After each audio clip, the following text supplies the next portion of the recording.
एकही माणूस उन्हात बसणार नाही. हा मला वाटतं हेच बोलतोय का नाही. पण चला देवी मातेची कृपा आहे आपल्या सर्वांवर. तिची छाया आहे, कृपा छाया आहे. तिचा हात आपल्या डोक्यावर असल्यामुळं हे सगळं कार्य यशस्वीपणे झालेलं आहे. म्हणून आपण आजचा जो कार्यक्रम असतो त्यामध्ये गोकुळाचं वर्णन करायचं असतं. काय वर्णन करायचं?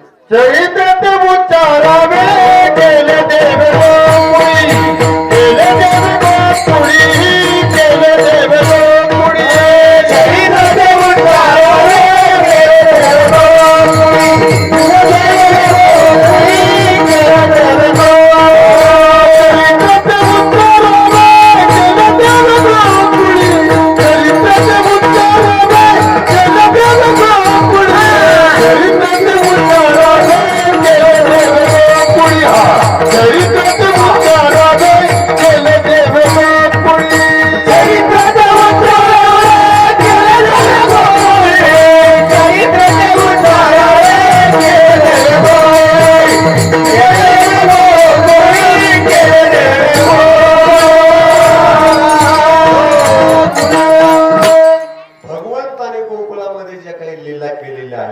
उच्चारावे आचार नाही, उच्चारावे.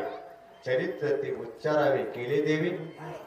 रामाचं आचरणात आणायचं बरं का. एक बाणी, एक वचनी, एक पत्नी, हे रामाचं जीवन आचरणात आणायचं बरं का.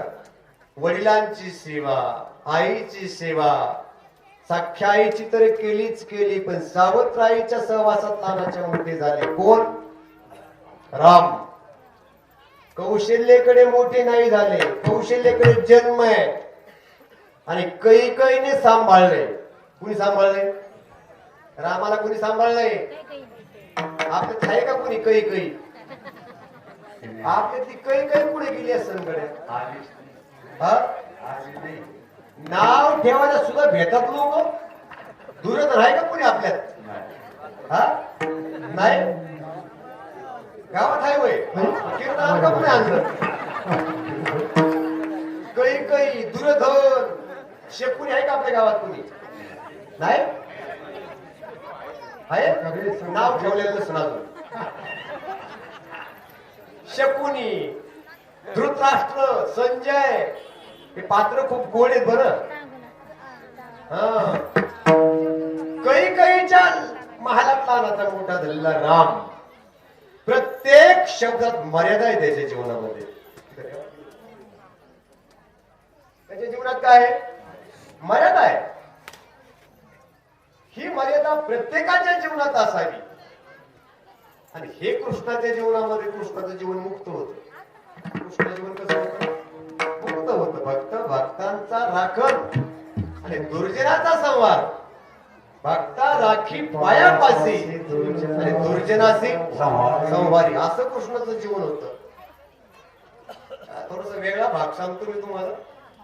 तुम्ही सावलीतल्या बरोबर करतात बरं का. हो, उन्हातल्या बिचाऱ्या गप बसल्यात. त्यांना वाटतं आपण गप बसले, बाबा लवकर संपतील. आणि सावलीतल्या मजा आणि गप्पा मारत्यात. हा, अरे गप्पा मारण्याकरता कीर्तन नाही. कृष्णचरित्र ऐका. भगवान परमात्म्याच्या जीवनाकडे जर पाहिलं, कंस मामाची बहीण, काय नाव तिचं? देवकी. लग्न ठरलं तिचं. केवढं दान धर्म करणार आहे तिचा भाऊ. कंस नाव आहे त्याचं. हत्ती किती दिले, घोडे किती दिले, बहिणीच्या लग्नात दान दिलंय. सोनं किती दिलं, थोडं मागे जाऊन पहा. फक्त नुसतं तोंड वाचून कंस वाईट होता म्हणू नका. कंसासारखा भाऊ असावा. कोणासारखा? कंसासारखा कोण असावा? बहिणीला जो भाऊ असतो ना, कंसा इतकं प्रेम करणारा असावा. कोणा इतकं?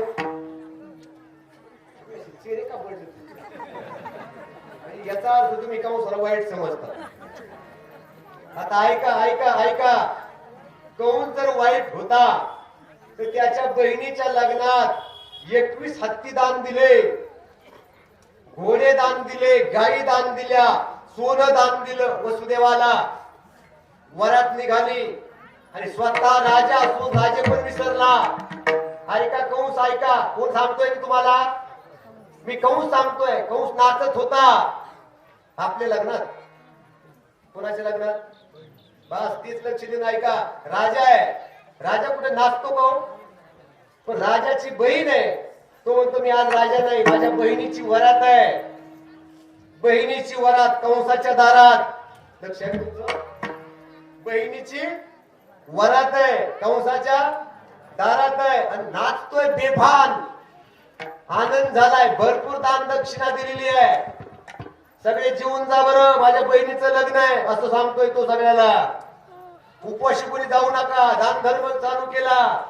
ब्राह्मणाला दान वाटलं, साधूला दान वाटलं. लग्न कुणाचं आहे?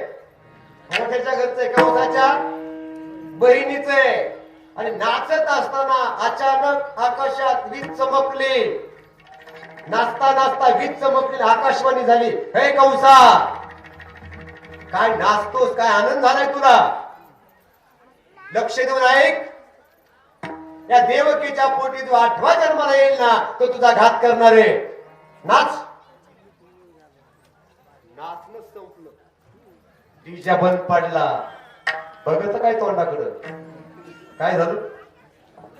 आता राजाच्या कानावर असे शब्द पडले तर डीजेवाला वाजून होईल. वाजी उभं म्हणा, तू काय करते? डीजे बंद झाला. वातावरण गार झालं. विस्कळीतपणा आला. देवकीच्या पोटी जो 8वा जन्माला येईल तो तुला मारणार आहे. नाचतोस ना? नाच आता. आता नाचल का? वृत्ती बदलली. वृत्ती चेंज झाली. कॅशिट पलटून टाकली. मेमरी बदलली. मेमरी जर या मोबाईल मध्ये दुसऱ्या मोबाईल मध्ये टाकली आणि त्या मोबाईल मध्ये त्या मोबाईल मध्ये टाकली, गाणं बदलतं की नाही? हा, याची वृत्ती बदलली. नाचणं थांबलं. हिच्या पोटी हिच्या पोटी येणार जर 8वा मला मारणार असेल तर हिलाच कशाला जगू द्यायचं? तलवार उपसली. काय बदललंय? कंस तोच आहे. कंस तोच आहे. जागा तीच आहे. दिशा तिथंच आहे. थांबला जागेवर. वसुदेव रथात आहे. देवकी पण रथात आहे. तलवार उपसली, धावला. कशाला? सत्कार करायला? खदग घेऊन या, मारावया. धावला तो कंस. धावला. तिथं गेल्याबरोबर काय झालं? मारणार आहे तिला. हात वसुदेवाने पकडला. थांबा महाराज, मारू नका तिला. तिला मारलं माझं कसं होईल? तिला मारू नका महाराज, ती माझी अर्धांगिनी आहे. जपत जा बरं का बायकाला म्हातारपणात.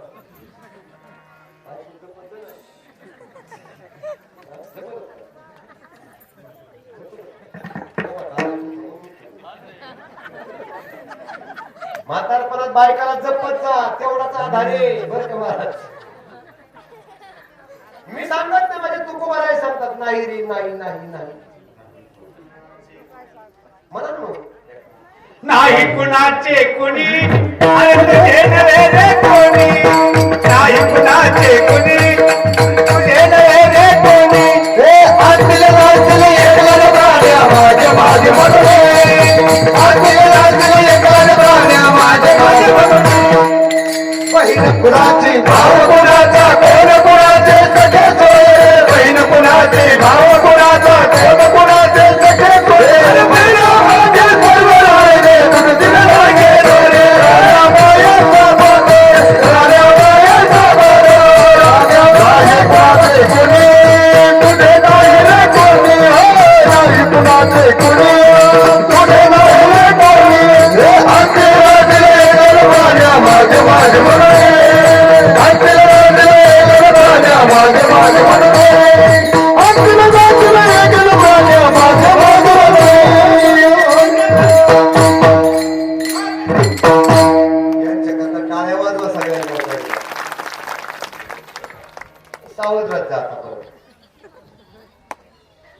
नाही कुणाचे कुणी तुझे नव्हे रे.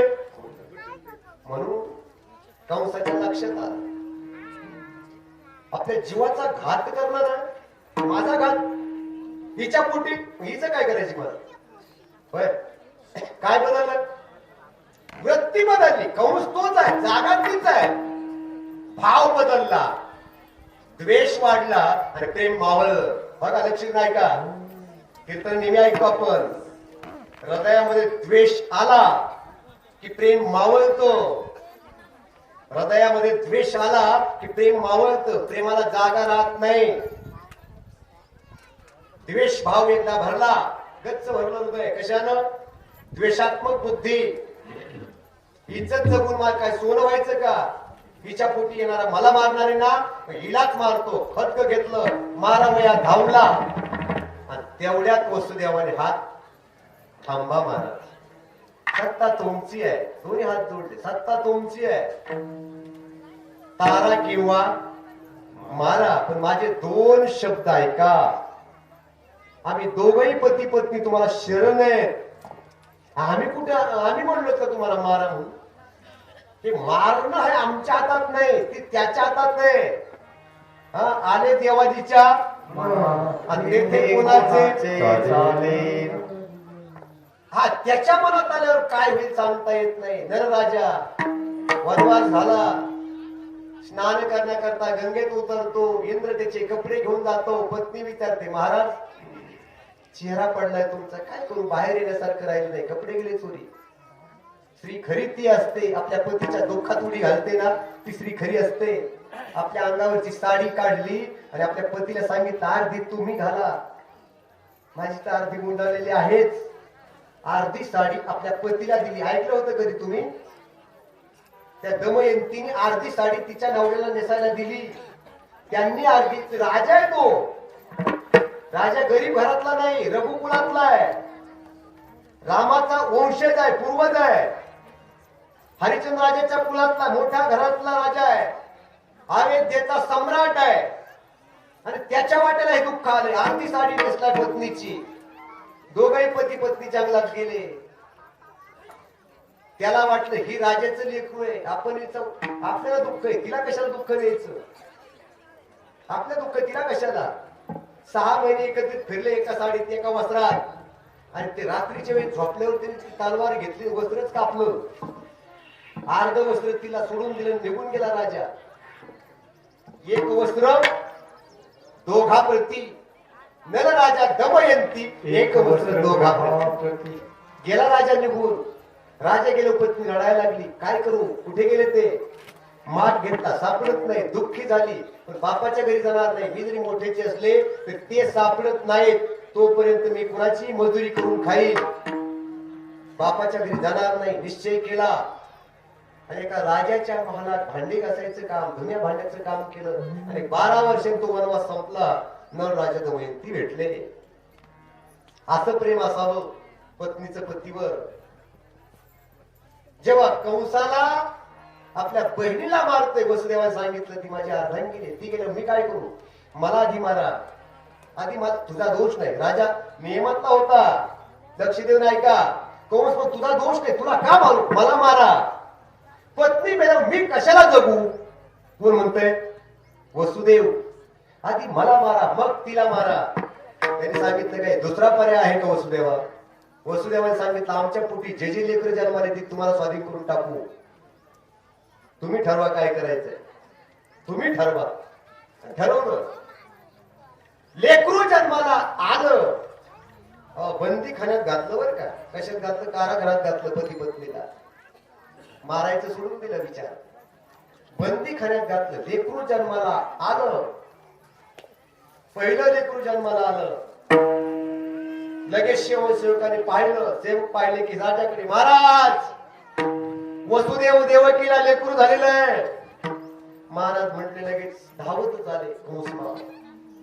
आल्याबरोबर त्यांनी ते लेकरू असं पायाला पकडलं. घर फिरवलं आणि आपल्यावर एवढ्या दया उत्पन्न झाली. महाराज दयाळू होते. मी सांगितलं तुम्हाला कंस वाईट नव्हता. ती वेळ वाईट आली होती म्हणून त्याला वाईट वागावं लागलं. होय असंच ना? असंच ना? कंस वाईट नव्हता. आकाशवाणीत त्याला सावध केलं म्हणून तो बहिणीशी वाईट वागला. आता आलं लक्षात तुमच्या? झालं. लेकरू उचललं फिरवलं मारणार एवढ्यात नारद महर्षी तिथं आले. कंसाला दया आली. म्हणे काय गोजीरवाने कशाला मारू याला? पप्पी घ्यायला लावला असं मुके घ्यायला लावला. कोणाची? बहिणीच्या लेकराची. भाषा आहे अशी मुके घ्यायला लागली. नारद म्हणले ए बावळ्या मार म्हणे. कोणी सांगितलं? का मार? पुण्य सारावया म्हणा. पुण्य सारावया देव ऋषी आले, याच पुण्य संपवायचंय. पुण्य सारवण्याकरता मार म्हणे. आता नारदाने आतापर्यंत कोणाला मारायला सांगितलं असेल का? याला प्रमाण आहे. पुण्य सारावया, त्याचं पुण्य कमी करायचंय. पुण्य होतच ना. हो, लक्ष देऊन ऐका, पुण्य होतं का नव्हतं?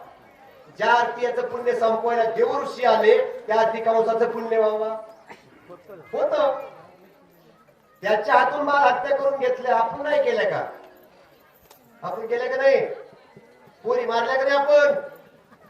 आपण सोडून बाकीचे असं समजलं. पोरी मारल्या का नाही? आता जे लोकांच्या हातापाया चपला सहित पडते तर एक कुठेतरी बघा बाबा, तुम्हाला म्हणते का लोक पोरी बघा बघा. हे काय मुद्दा आहे का? ऐका, पोरी मारल्यामुळं आता गावात इतके पोरं झाले. कोणी म्हणते काय बघा म्हणा ना, रस्ते पडलेत काय? हा, इथून पुढे बाल हत्या करायची कधीच. बाल हत्या करायची नाही, बालविवाह करायचा नाही, बारकाल्या पोरी लग्न करायचं नाही. कावळ्या पोरी भांडल्यावर लोकांनी पूर्णामध्ये त्याला एका लगीनही कळणार, काहीच कळणार. तिच्या कपाळाला म्हणून ठेवा ना परत. अरे कशाला हे खूप करतात? करू नका ते. बाल हत्या करू नका, बालविवाह करू नका. कंस मामाने सगळे बंदी खाण्यात टाकले. एक एक लेकरू मारू लागला, बरेच लेकरू मारले. शेवटी मग जगाचा मालक जन्माला आला. काय होतं मग? आनंदी आनंद झाला. कड्या कुलपात ते कुलप गळून पडले, कुलप गळून पडले. देवकीला असे भीती वाटू लागली, माझे बाळ मारतो की काय माझा दादा? माझा दादा मारतो की काय? कुलप कड्या गळून पडले. सांगितलं वसुदेवाला, महाराज तुम्ही याला उचला आणि कुठे नेऊन ठेवा? नंदाच्या घरा, नंदाच्या घरा मजले गोपुराला, मजले गोपुराला, मजले गोपुराला.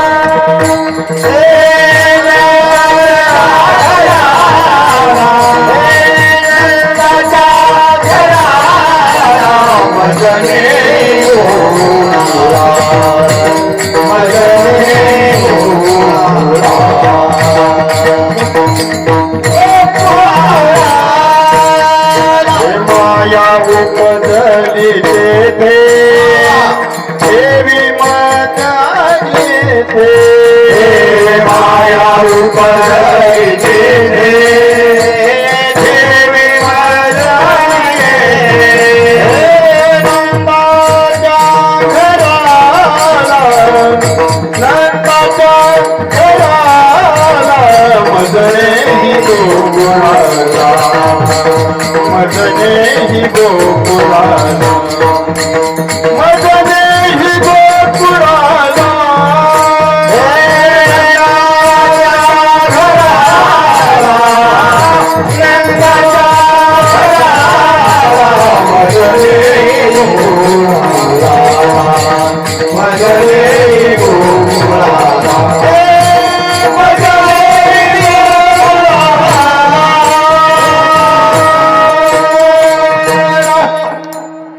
टाळी वाजवा यांच्याकडे.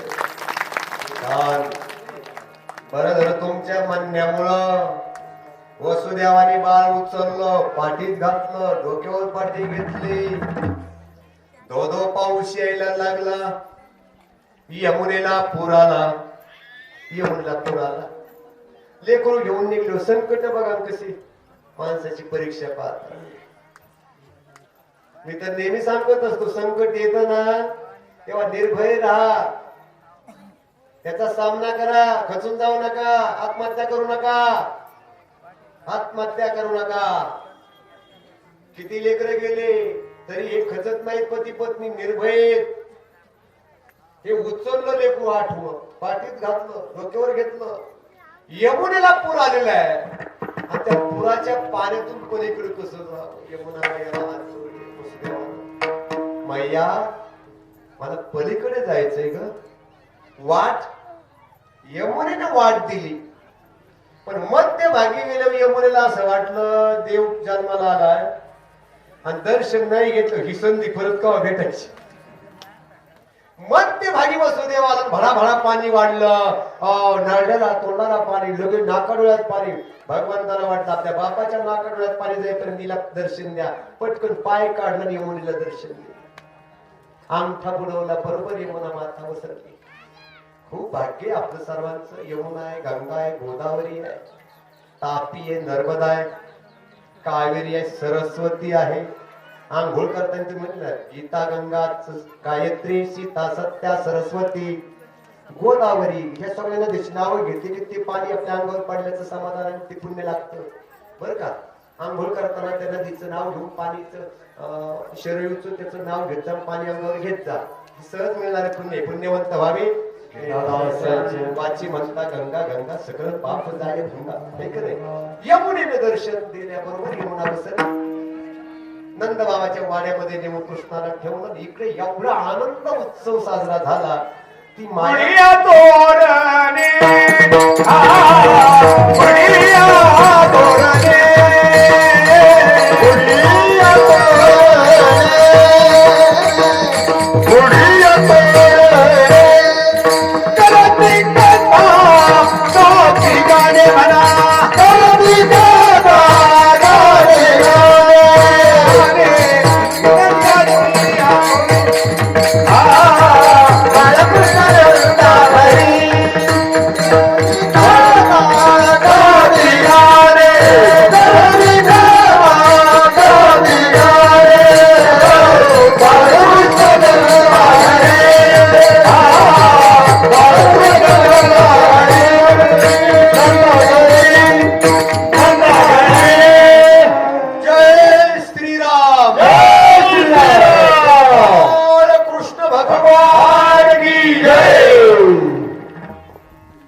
आग्र्यावरून छत्रपती शिवाजी महाराज पेटऱ्यात बसून महाराष्ट्रात आले. तो दिवस जसा होता ना तसाच आज कृष्ण गोकुळात आल्यासारखा दिवस. छत्रपती सुद्धा धर्मसंकटात सापडले होते. धर्मसंकट कळतं ना तुम्हाला. कधी कधी माणसाचा नाविलाज होत. सत्य पुढे काय चालत नाही. पण या सगळ्या रयतेची सांभाळ करण्याचं सामर्थ्य त्यांच्यामध्ये होतं. आणि तसं भगवान परमात्मा जेव्हा नंद बाबाच्या घरी आलेले तेव्हा आनंद झाला. सगळीकडे पेढे सुखवायला वाटू लागले. आणि ही जी माया आहे पाठीत घातली माया तिथे घेऊन गेली.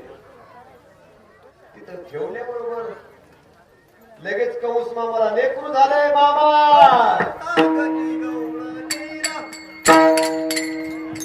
कंस मामाला सांगितलं महाराज देवकीला लेकरू झालंय. लेकरू झाले म्हटलं की लगेच कंस मामा धावतच आले. आठवय ना. आठवण लेकरून पायाला धरून पकडलं. पोरग होत का पोरगी. माया आहे माया. माया उपजली बर का. अशी गरगर गरगर गरगर फिरवली.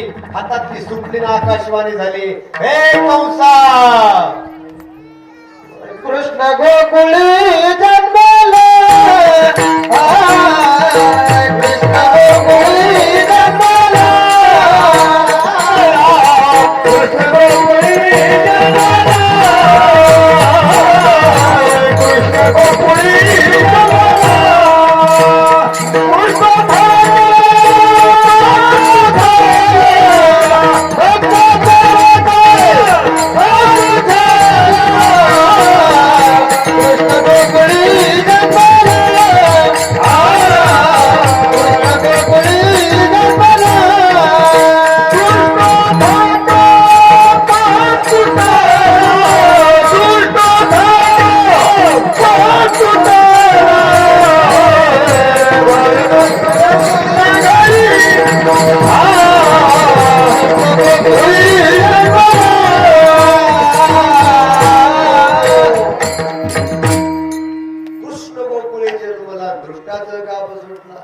आकाशवाणी झाली. बाबा मला मारणार आहे ना तुला मारणारा सुखरूप जागेत जाऊन पोहोचला बाबा. आता काही काळजी करू नकोस, ते तुला मारणारच आहे.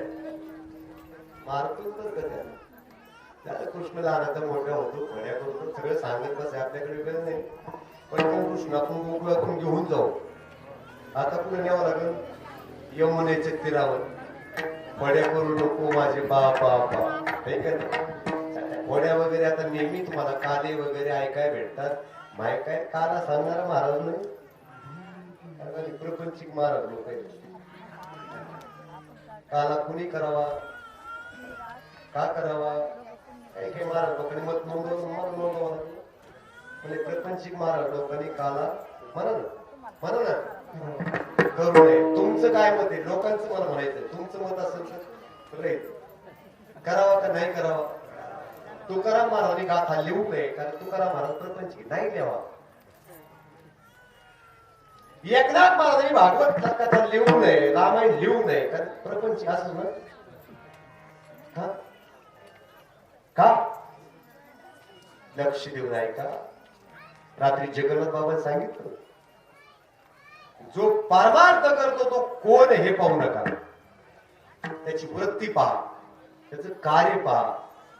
35 मुलं सांभाळले मी 5 वर्ष. किती मुलं? देवी लिंबावची शाळा मला हायस्कूलची गाडी द्यायची. 30-35 मुलं माझ्याकडे सांभाळले होते. मला गाता येत नाही, मला वाजवता येत नाही, मला फक्त माणसं जोडता येतात, हा माझा गुणधर्म आहे.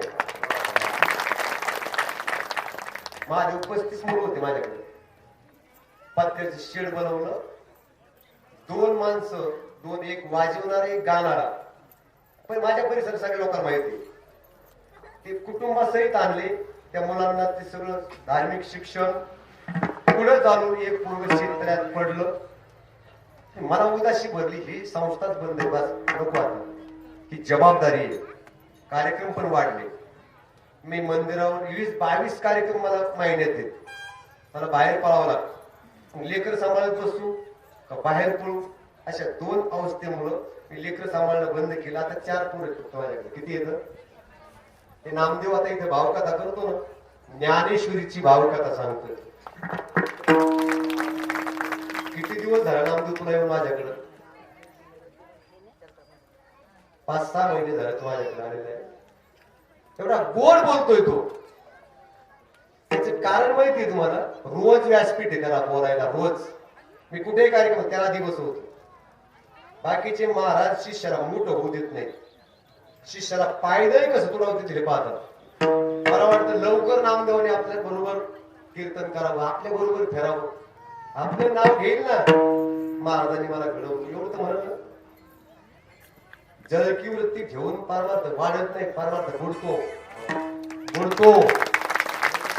मोकळ्या जीवन जगा, मोकळं राहा. आणि परमार्थ करणाऱ्या जे माझ्याकडे मुलं नाहीत, आता मायबाप लक्ष देऊन ऐका, जे महाराज मुलं सांभाळतात, तुम्हाला वाटलं आपला वाढदिवस करायचा, त्या मुलांना मदत करा, त्या महाराजांना मदत करा, त्यांना पैसे द्या, तिथं जाऊन तुम्ही अन्नदान करा.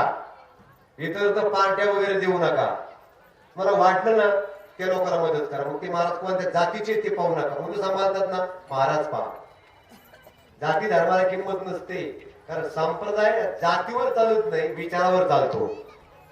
संप्रदायाची सर्वात मोठी ताकद काय असं विचार आहे. तुमचे माझे विचार जुळले, तुम्ही माझ्या जातीचे. विचार नाही जुळले, संपला विषय. म्हणून गोकुळातला कृष्ण जेव्हा खोड्या करायला लागला, लहानाचा मोठा होऊ लागला, घराणे येऊ लागले, एक एक गवळण येऊन सांगू लागली, आई साहेब तुमच्या कृष्णाने असं केलं, तुमच्या कृष्णाने तसं केलं. नंद बाबांनी विचार केला की तुम्ही काय करा, याला गोकुळ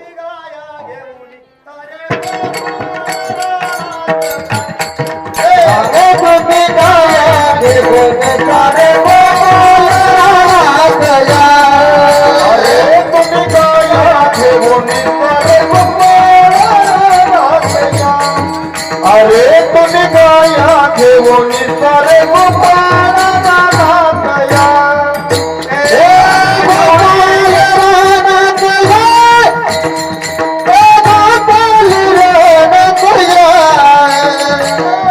गोपाळ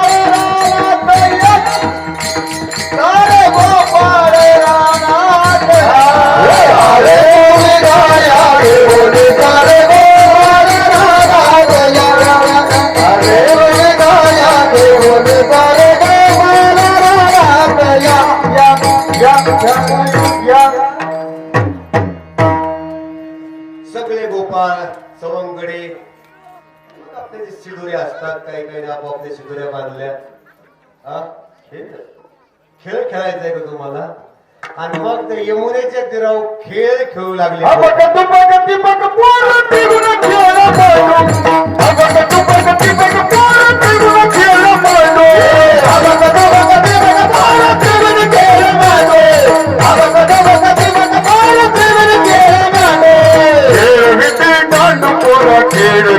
दांडू खेळ विटी दांडू पोरा खेळ विटी दांडू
खांदी भार मोठी भोग काय खेळायचे सुख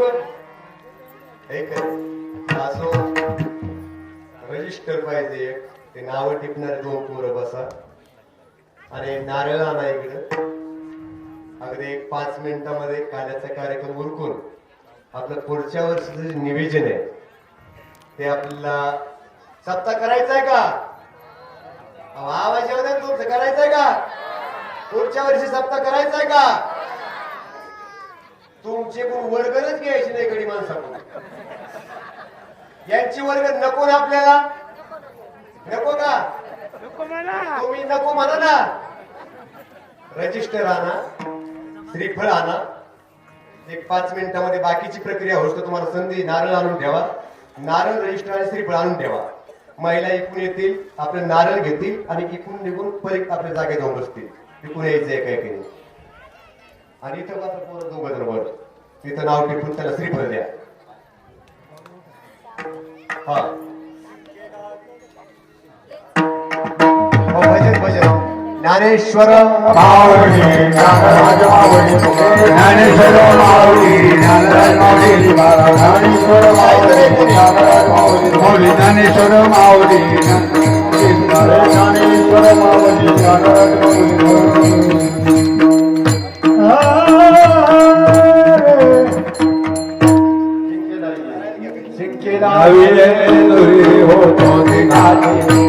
तुम्ही वारे दोरी कडे मुख पसरवले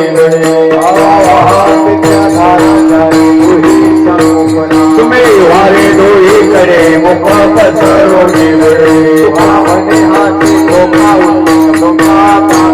तुम्ही वारे दोरी कडे मुख पसरवले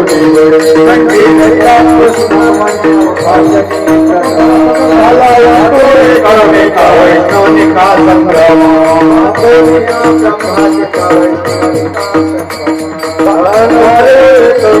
वैष्णविका संग्राम तुम्ही वारे दोहीकडे मुख पसरवले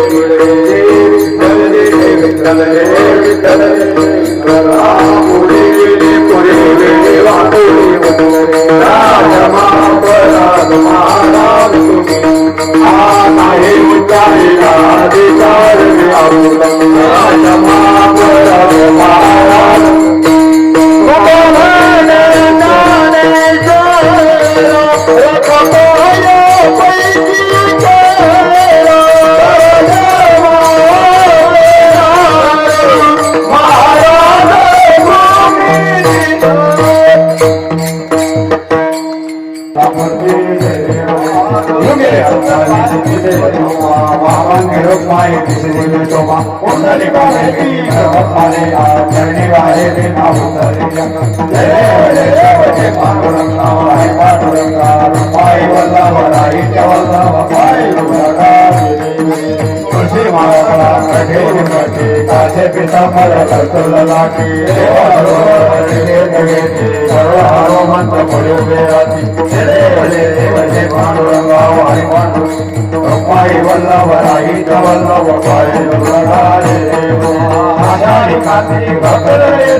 चंद्रभागे दर्शने रामाय मुक्ती केशाशी नामदेव भावाशी नामदेव भागवण देव देव जय पांडुरंगा वाई पांडुरंगा रुक्माई वल्लभ राई वल्लभ वाई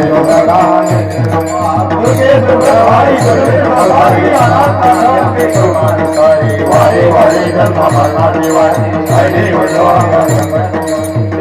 जय देव जय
सच्चिदानंद मूर्ति आई हरे रामा आरती तुकारामा कवी सागरा पाषाण साहिरे कैसे तुको वासे मंगल शिरे आरती तुकारामा सोई सद्गुरु धामा सच्चिदानंद बोले माया कवी महाराज तुकारामा मुक्ता पुरणे श्री ब्रह्मा तुकारामा म्हणून रामी सोडे चरणी मस्तक ठेवले आरती तुकारामा स्वामी सद्गुरु रामा सच्चिदानंद बोले माया कवी महाराज तुकारामा हे मारे अंगनादा चिदानंदा